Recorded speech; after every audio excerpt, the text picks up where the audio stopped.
everyone, and welcome to the Woolly Wonka Fibers podcast. My name is Anne. Today is Monday, December 11th, 2017. I hope everybody is doing great today. We are just about 2 weeks out from Christmas, actually, exactly 2 weeks out from Christmas. So I'm suspecting most of you are gearing up for whatever holiday celebrations you participate in. Um, it has turned to winter here. It's been great. It's been super cold, down in the teens at night. We had a couple days last week where it was gray and cloudy. We had a little bit of snow. Made me feel more like the holiday spirit because it's actually cold out. And I know some of you in Texas actually got snow where you never get snow. So Austin, San Antonio, I know you folks all had that kind of preparatory to your holiday plans. Get my notes out here so I can talk about good things today. Okay, let's jump in. If you are a new viewer, welcome. If you are a returning viewer, as always, thank you so much for choosing to spend a little bit of time with me while I talk about my indie dye and design business, my knitting, my spinning, some artsy things, and my reading list. Let's talk administrative type notes first, kind of get those out of the way. The first thing of note is this will be the last podcast I do for 2017. I'm going to take a break. I'm going to skip the next podcast, which would be normally I would be uploading Christmas Day. My husband will be home. We have other family here visiting for the week between Christmas and New Year's. I know it's going to be a little bit crazy, so I'm not going to put that extra pressure on myself to try to lock myself in here and record and edit and upload the video. So I will see you again after the turn of the year. So once the first of the year kicks off, I will be back. That's note number one. Note number two, the Stitches West event takes place every year in February. It is held in Santa Clara, California, in the Bay Area, basically. I will be vending there again this year, same booth that I was in last year. I will put that information below. If you are planning to attend the event, or maybe weren't planning to attend but were thinking about it, and would like to help me out in the booth, if you can commit to a half a day, one of the days of the marketplace, please let me know. I will be happy to get you signed up. I have to have name badges into the Stitches admin people by the 15th of January. So if you would like to come and help me in my booth one of the days, I would be happy to have help. I would be happy to be able to spend the day with an extra set of hands. So the name badge gets you into the market for the day that you're working for free. It's normally I think $5 to get in. And then if you would like to do a little shopping in my booth, I can also give you a 25% off discount for helping me out. But I do need you to be able to commit for half a day because half a day or longer, let's say that. I mean, you're certainly welcome to be there the whole day, but if you want to walk around and shop, you don't have to be locked in the booth all day. But it is helpful for me if I have someone there at least like a 2-hour block and then a 2-hour block. So 4 hours over the course of the day. If you have interest in that, please get in touch. Again, it would be great to have some help, but I certainly can do it myself if I have folks who aren't in the area. So I think that's it. Just a reminder that the Woolly Wonka Palooza 2018 is kicking off January 1st. And since I won't be podcasting between now and then, I thought that would be a good time to remind y'all to start thinking about any projects that you might like to work on to participate in that. It's a year-long craft along, crochet, knitting, spinning, all count. If you'd like to participate in it to the point that you want to be in the drawing for prizes, that information is in the Woolly Wonka Fibers Ravelry group, and I will put a link to that below as well. Let's talk some knitting. I finally have my office back to rights, and I found the bag in which I put a finished object, another stashed down piece, which I had not shared with you guys yet. This is the Timber Bay hat, patterned by Melissa Dandelion Girl. Let's call her that because I can pronounce it. Her last name is Schwazarski, I think, maybe. Anyway, so this is that pattern. I will put a link to that below. This is knit with one skein of Madeline Tosh worsted in the moss colorway. It's a pretty simple pattern. It's just two types basically of knit purl combination stitches to give it some texture. It's got a nice slouch to it.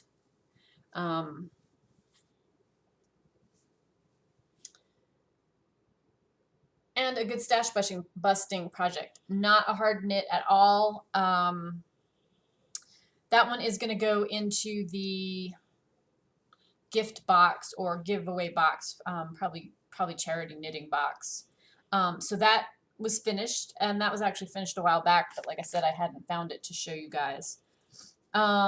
Next up, this was the December project for the Herbarium Club. This was the last kit to go out. It is the Scots Pine Shawl. Pattern is available on Ravelry. I'm sure everybody in the club has gotten their kits already because it's already middle of December, and I shipped them the last couple days in November.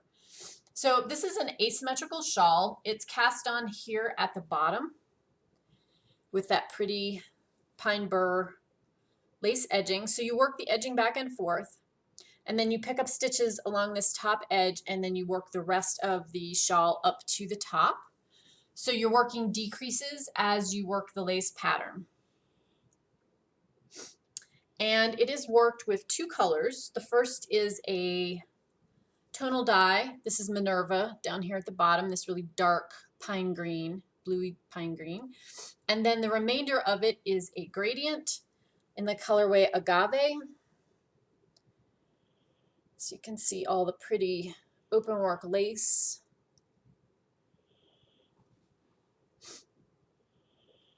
And it is a slightly elongated triangle. So those are, the Herbarium Club is a done deal for this year, for 2017. I think this is one of my other favorite designs this year. The last two shawls for the Lace Club, I really, really liked how they came out. So again, pattern is also available as a standalone on Ravelry, or you can grab the entire ebook of the lace patterns, which was 6 patterns for 2017. I think that's it for FOs. Yep. Okay. So what I am working on.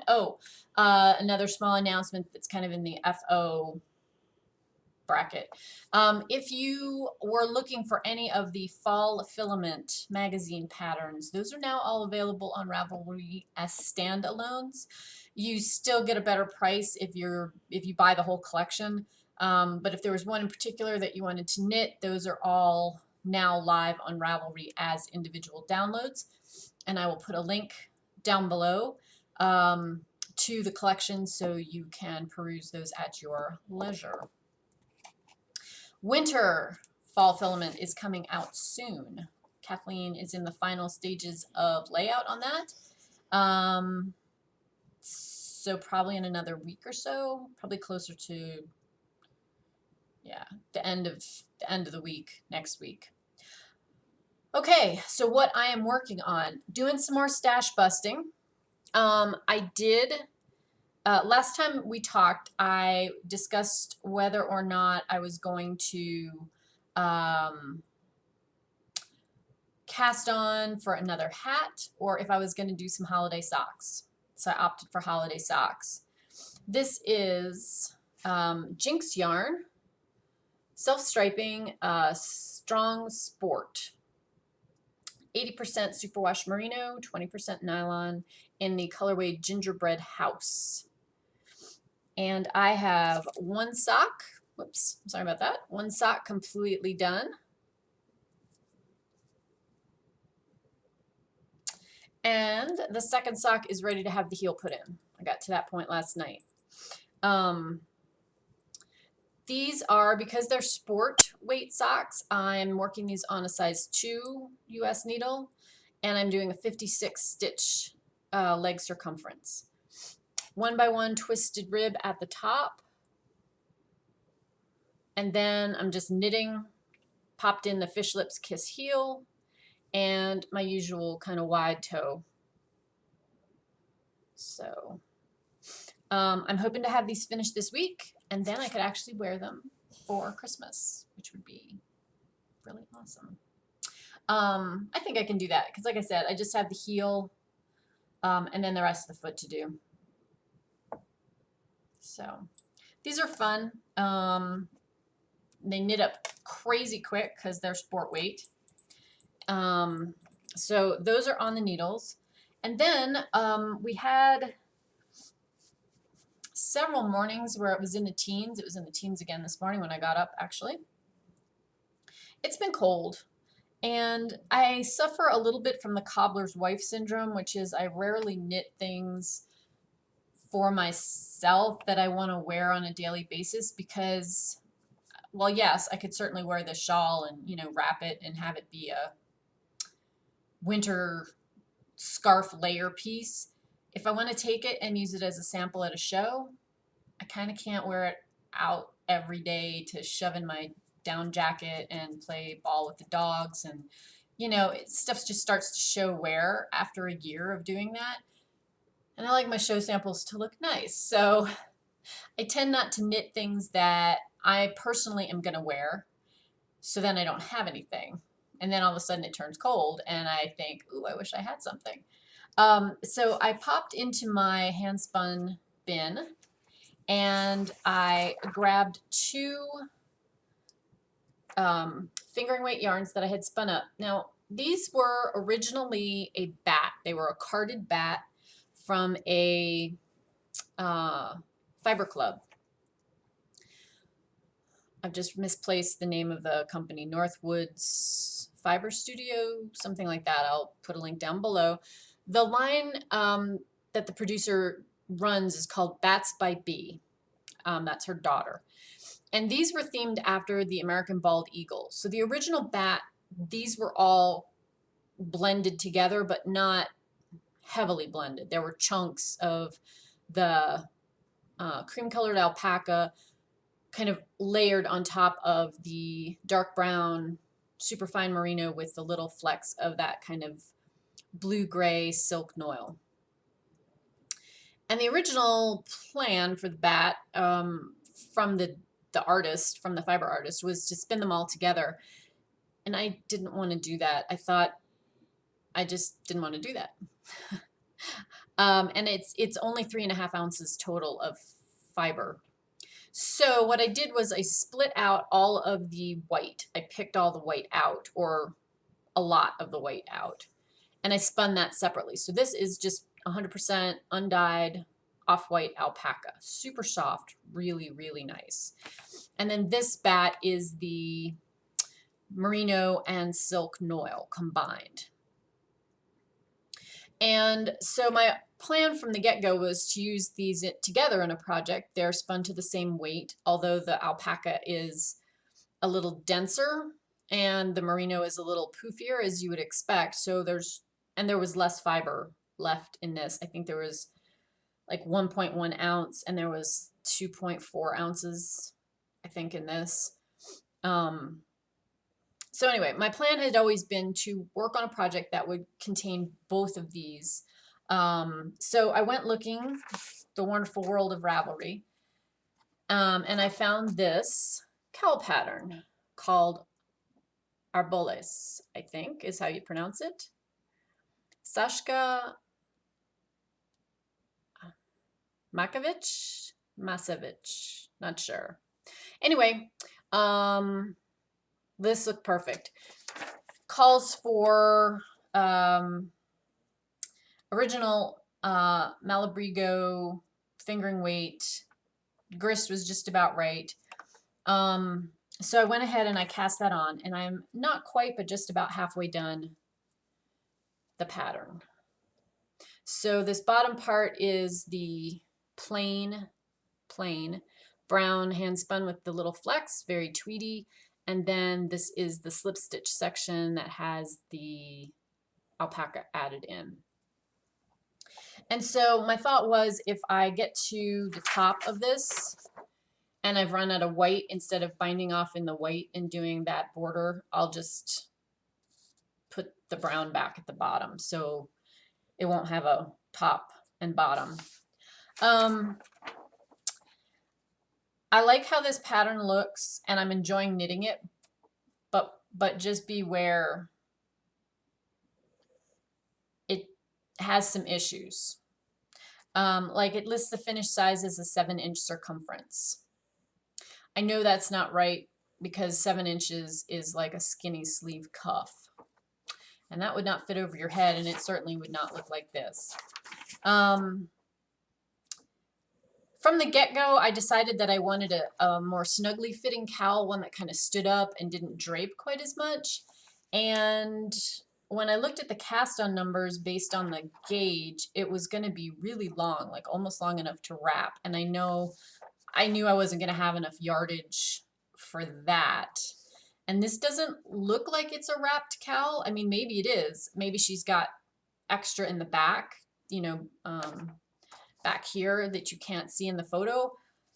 I don't know. And then since the finished size is off, I don't know if she meant 17 inches circumference or 27 inches circumference. I don't know. Don't know.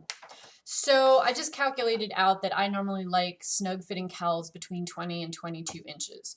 And based on the pattern repeat, I cast on for what should be about a 21-inch circumference cowl when it's off the needles. So it will fit more like that. Stay tuned. I will let y'all know once I finish how all that worked out in the wash. Part of what I'm enjoying while I'm doing knitting of not my patterns is, in theory, I don't have to think about the numbers. This one I'm having to think about the numbers. So it's not quite as relaxing a knit as perhaps I would like it to be, but it's going to be a quick one. Again, another stash buster, which you know I'm all about right now. So I'm working my way through that. So my plan over the next couple of weeks is to finish the cowl and finish the stripy socks, and then if I get those done in a decent amount of time, I may cast on that other 2-color hat that I showed you guys last time, and that'll kind of be my project to finish out the year. That's the grand plan. We'll see how I go. And if not, that hat, I'll knit it sometime next year, the 2-color hat I showed you last video. And since I won't see you again until the new year kicks off, I wanted to talk about my new year start project, which you guys have seen. This is Bolt by Vera Valimaki. This is originally from a Brooklyn tweed collection. So the original was knit in Loft. I'm going to be knitting my version for the January gray prompt in the Woolly Wonka Palooza with these 2 colors. This is Soot, and this is Chimney Sweep, which is a lightly speckled gray on gray. And I thought those 2 would go great together for those neutrals. So that will be what I'm casting on for my first project. As you can see, the yarn is all wound. It's ready to go, you know, ready to go on the 1st.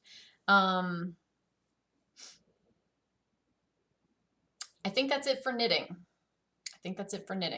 Still working on my contract piece. Got the body basically done up to the armpits. I think I have like 3 rows left to get that to the right length. And then I'm going to cast on sleeves this week. All right, hand spun. I told you guys last time I was working on the Bride Flight Studios Thin. I finished up the singles on that, and I went to ply it.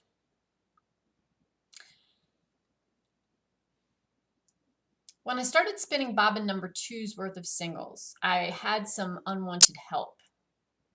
I had just started, and as my spinner was going around sitting on my little work area in the spot where I spin, helper cat Emma jumped up there, and I flicked the off switch really quickly so that she wouldn't get hit by the flyer and the whole mechanism whacking her, because there's not a lot of space on the little table that I use, but you know, she had to be on it.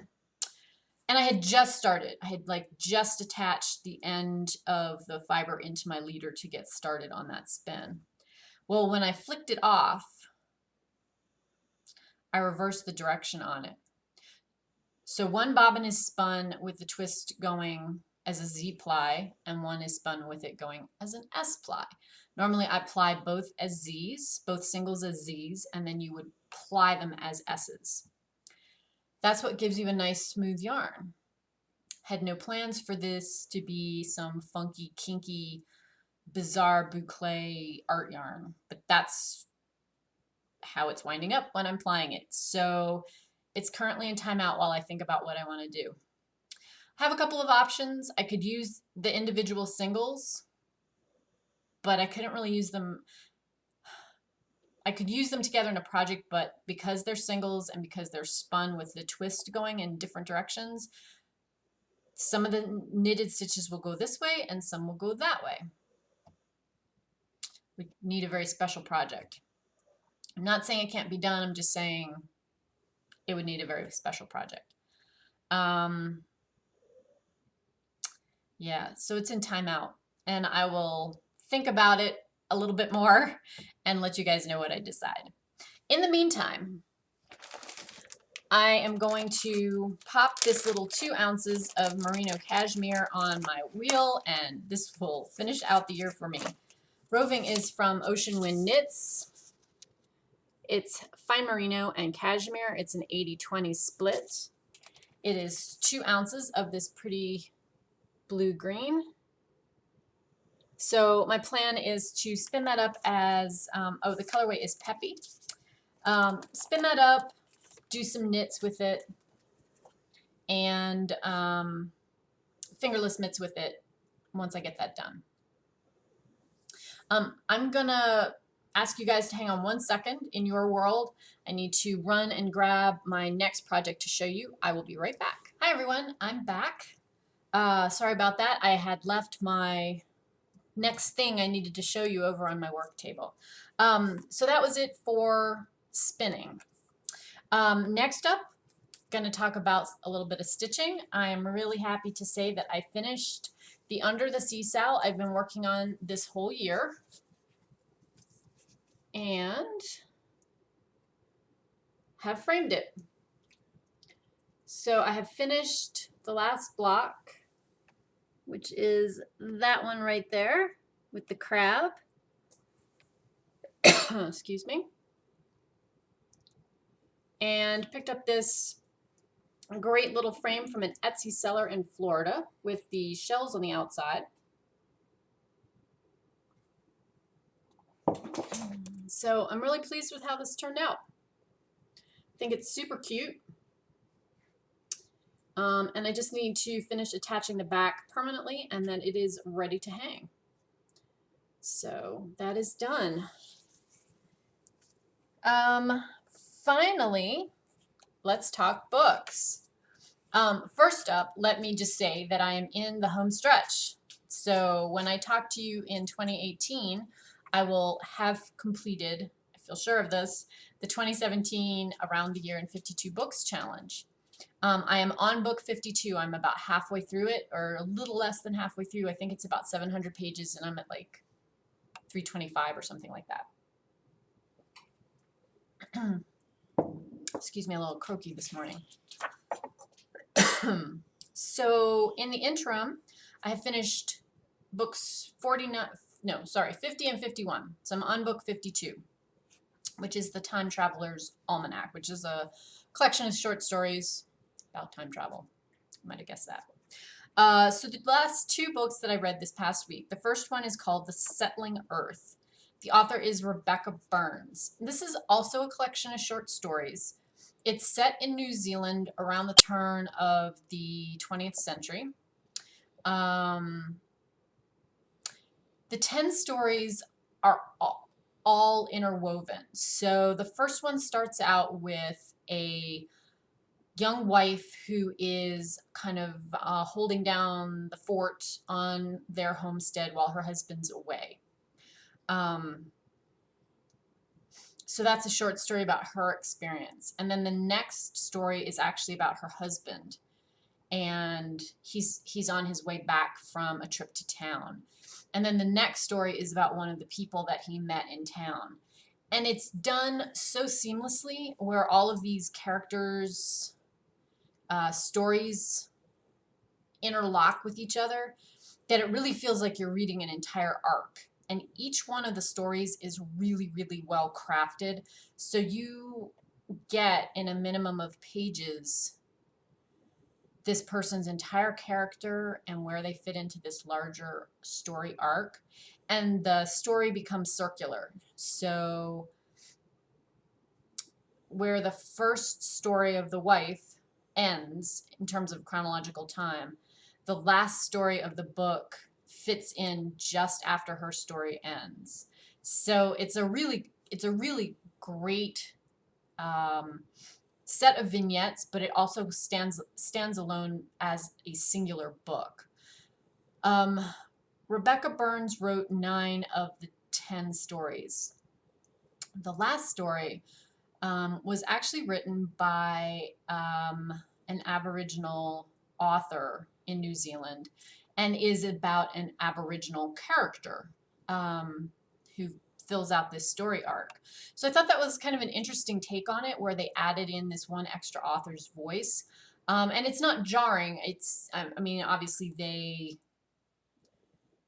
worked out how the characters were going to fit together in this set of stories. It's just slightly different. And I think that that's probably the point, that it's not one of the European settlers' take on the world or their surroundings or societal norms. It's somebody coming from a very different culture into all of that sort of European-based cultural norm, bringing their thoughts about their culture and how strange these new people are. So very well done. It's not a very long book. I think it's about 160 pages. So it I felt did a really good job creating the time period, certainly creating these story portraits.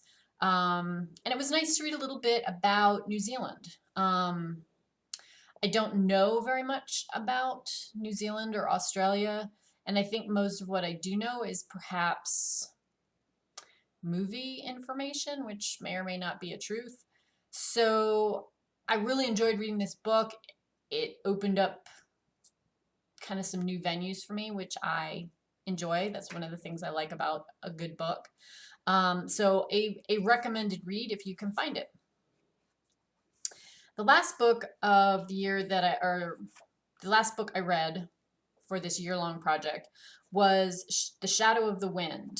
This is by Carlos Ruiz Zafran, I think is how he says his name. This book was one that made the list for best book of the 21st century so far. And as I commented on my blog, I have trouble with that moniker for things where, you know, the century's not even 2 decades old. How do we know this is going to be that great a book? You know, it's going to be that good compared to everything else that's going to come along in the next 80 years? I don't know. I think that's asking a lot of a book. That said, I really enjoyed this book. I could see why it made this 2-decade-long list. This is a really hard book to describe.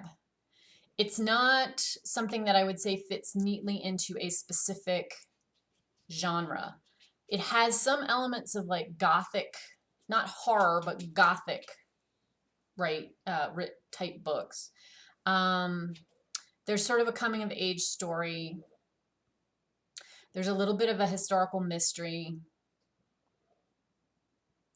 Yeah, it's just a really hard book to put a tag on. One of the things I read in a review that it was compared to was Umberto Eco's Name of the Rose. Yes, it is similar to that. I found it similar to Elizabeth Costovo's The Historian in terms of the voice, but I did not find it, it was a much zippier read. Oh, you guys can see Lizzie lurking right there. I got bogged down a little bit in The Historian. I read it, I finished it, but there was a couple sections in it where you just wanted her to get on with the story already. This one, no. I could not put it down. Loved it. The basic storyline is there is this young boy whose father owns a bookstore. It's set in Barcelona. In the just after the World War into the 50s. So the boy grows up from like age 11 to age 17 or 18 over the course of the book. He has lost his mother, so it's him and his father. And on his 11th birthday, his father takes him to this sort of crypt, if you will, that's filled with books, the cemetery of forgotten books. And there's a caretaker, and it's a whole bunch of books that people saved during the war from being burned or pulled out of private libraries and didn't want to have destroyed or bombed or whatever. They have put them into this repository. And so his father tells him that he can pick one book, any book, knowing that this is going to be a book he has to basically be responsible for his entire life. So the boy pulls a book off the shelf called The Shadow of the Wind. And he reads the story, and his father has a friend who offers to buy this book because it's this rare, like limited edition. There was a limited run originally, and most of the copies have been burned. They've been lost in these mysterious fires. So there's all this backstory that this young boy decides he's going to investigate. And it takes him years. And we find out little tiny bits of the backstory as we go. And this sinister character appears who basically threatens him on the street. And he denies knowing anything about this book. And the character says, you know, I know you know more than you're letting on, and someday I will catch you, and someday I will catch that book. So there's this sort of specter that he's being followed, he's being watched, he doesn't know who to trust with the adults. So the story kind of gains momentum. The last third of it is told in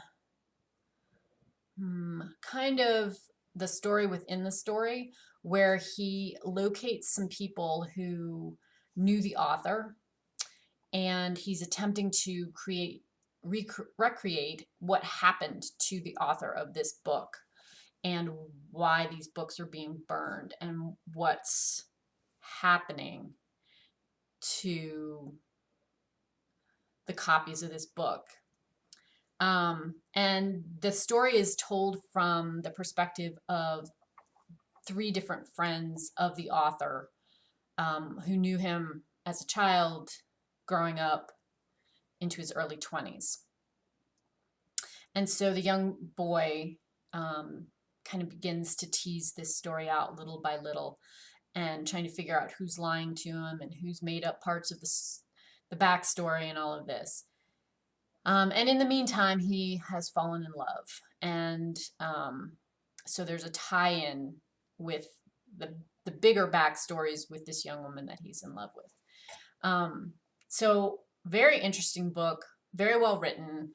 There are other books in this series by the author, but I believe, from what I looked at briefly on the synopsis, um, he's using the Cemetery of Forgotten Books as the common thread in a series, but he's not using the same characters. Um, really enjoyed this book. Really, really enjoyed this book. The story is interesting. It's engaging. I love things that have kind of a backstory, and I love it like it's being peeled like an orange. Little bits emerge as you go on through the story. But that aside, this author is a great author. He has a wonderful way of creating characters. He uses words like in the very opening of the book describes a sunrise. And the verbiage that he uses to describe it, you can immediately picture the sunrise in your head, but they're not words that most people would use to describe a sunrise. Same thing with his character development. Across the street from the young boy and his father's bookstore is the local watchmaker, watch repairer. And there are descriptions of this. The watchmaker lives with his elderly mother. And the descriptions of this old woman, again, are not things that you would necessarily use to describe a person, but the way that he presents the picture of her, you can immediately get a picture in your head of what this old woman looks like and how she is and who she is. And just in a couple of sentences. So to me, that's the mark of great writing, that you can do all that you can do it seamlessly, appearing to be done without effort, although I'm sure there was an effort behind it. And you can advance the story without spending 3 paragraphs describing a character. You just do it in 2 sentences and the reader gets it. That's great writing as far as I'm concerned. So another great recommendation, highly recommend that book. Again, The Shadow of the Wind is the name of it. Carlos Ruiz Zafran is the author. So that's it for books. I will finish up the Time Traveler's Almanac, which will be kind of hard to do a review on. It's, 700 pages of short stories about time travel. Some are very good. Some are not so very good. I will admit that I'm kind of skimming the not so good ones, but I'm remembering some fantasy authors that I have not read in years that I may pick up some other reads, going forward into 2018 to fill out my 2018 reading list. Again, that is the Around the World in 52 Books via Goodreads. I will put a link below to the larger group if you are interested in pulling their 52 weeks of topics and reading along. So I guess one last footnote before I kind of close this up. And this is going to be a longer than usual video, so I apologize for that. I'm looking at a couple of different things to do next year, kind of going forward with plans and resolutions. If you have not found Blaine, Fleece, and Fiber on Ravelry, Jennifer is somebody that I know from that group. It's her group. She is a small shepherdess in Idaho. She has a mixed flock of some very, very nice sheep. And I have used fleece from her sheep to teach in some breed-focused, wool breed-focused classes. And super nice gal. So she runs a Ravelry group. I'll put the link to that below. And she also has some year-long challenges. And I thought, well, it would be kind of fun. Obviously, I've got the Wonka Palooza challenge that I'm going to be working on. That's kind of technique or color driven, just to have some other things to try to keep me on the straight and narrow with the ongoing stash down projects that I have planned. And so I have picked 2 in her group. The first is a spinning based one. My goal for that is to spin 20 braids over the course of 24-ounce braids over the course of 2018. That will be 5 pounds. That will clean out 2 of the cubby holes in my new storage bins, which are back there. So it will clean out 2 of those. That would make me feel really good to have that done. Plus, 20 more skeins of handspun. The second challenge, and the thing that's nice about these challenges is the way that Jennifer has these set up, you can pick whatever you want. If you want to spin 1 braid over the course of the year for the spinning one, great. If you want to spin 200, great. Same thing with her knitting / crochet / craft along challenge. So I'm going to do this kind of in conjunction with my Wonkapalooza pieces. And I'm going to join in with my buddy Jenny, who committed to knitting 10,000 yards, 10K. So we're both going to do 10Ks next year. I've decided I'm going to knit through 10,000 yards. And I'm pretty sure I can do this just from stash as opposed to stash plus design stuff. But we'll see how that goes. I'm going to commit to the 10K and going to try to get that much out of stash and all my design stuff on top of it, but we'll see what happens. Okay, I think that really, really is it. Thank you guys for sticking with me for, like I said, a slightly longer than usual video. I will be back to chat with you all after the turn of the year. So I hope that you all have a wonderful, happy holiday season, whatever way you choose to celebrate, but that you have time to spend time with the folks that you enjoy, whether that's family, friends, or both, and also have some time to spend reconnecting with your crafting or whatever hobbies you have that you enjoy that you're going to plan on continuing on into 2018 with, whether that's knitting, spinning, crocheting, reading, stitching, whatever it is. So I wish you and yours the very best of the holiday season. Thank you guys for choosing to spend a little time with me today. Have a wonderful holiday season and a very happy new year, and I will talk to you in 2018.